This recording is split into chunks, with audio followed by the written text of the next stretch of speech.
second trimester.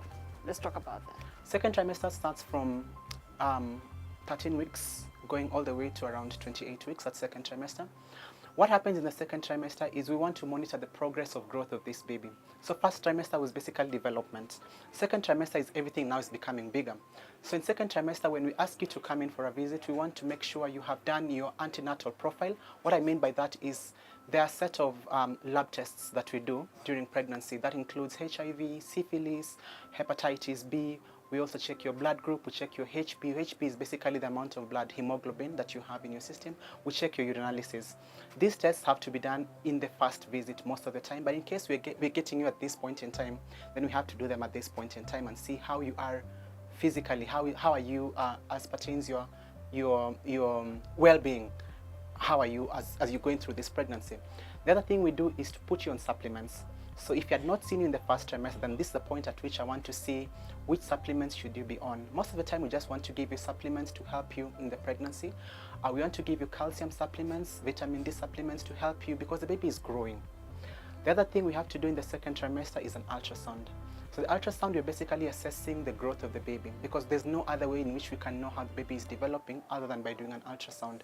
So in the first trimester, you'll find that depending on where the patient was caught at, probably a dating scan was done to basically know at what gestation you are, where is the pregnancy in this case. Is the pregnancy in the uterus or is the pregnancy in the fallopian tubes, for instance? We call it ectopic. In the second trimester, we want to do something we call an anomaly scan.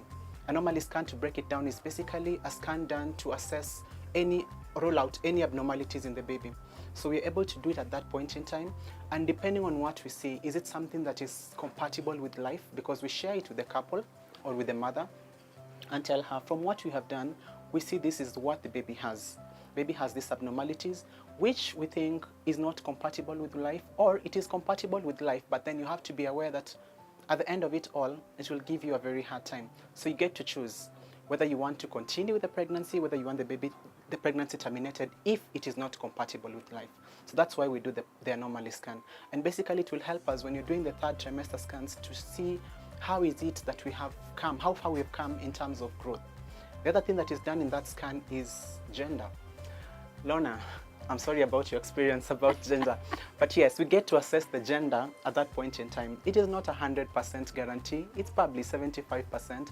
So we always tell you, from what we can see, we're able to see the baby is female or male, but then there's room for errors.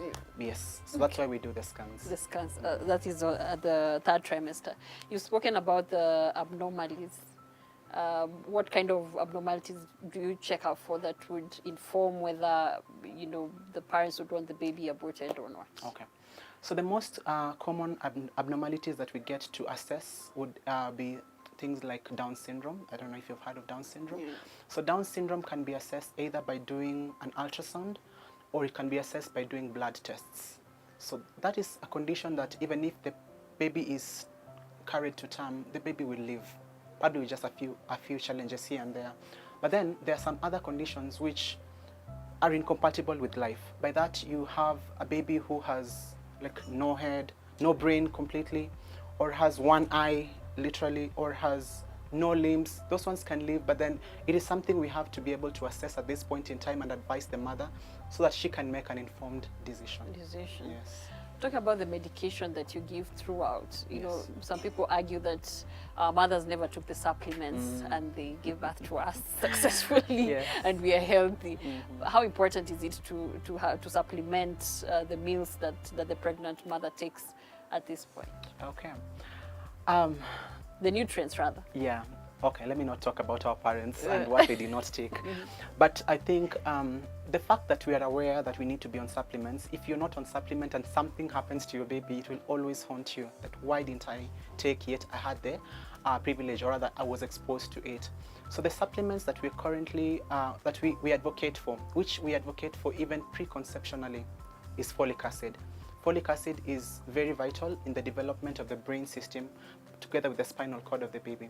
Apart from that, we also have other vitamins and minerals that we pair them up together with the folic acid to basically help in the pregnancy journey. Other than that, we have calcium. As you know, babies are growing, the bones are developing, the teeth is growing. So what happens is, if we do not supplement the calcium, then the person to suffer is the mother, because the baby will not care. The baby will grow either way, and it will draw its calcium from the mother. And that's why you get most of the ladies complaining about toothache, bone pains, chronic fatigue. That is because their calcium levels are quite low. So we have to supplement, and supplementation can either be through diets, where we advise them on calcium-rich foods, or just by giving them a tablet.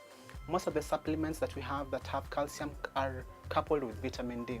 Vitamin D will help with prevention of rickets, and also there has been studies done that show majority of women who are suffering from recurrent pregnancy losses they're suffering from that because of deficiencies in vitamin D. So you'll find if you have someone taking the two, then it's actually helping them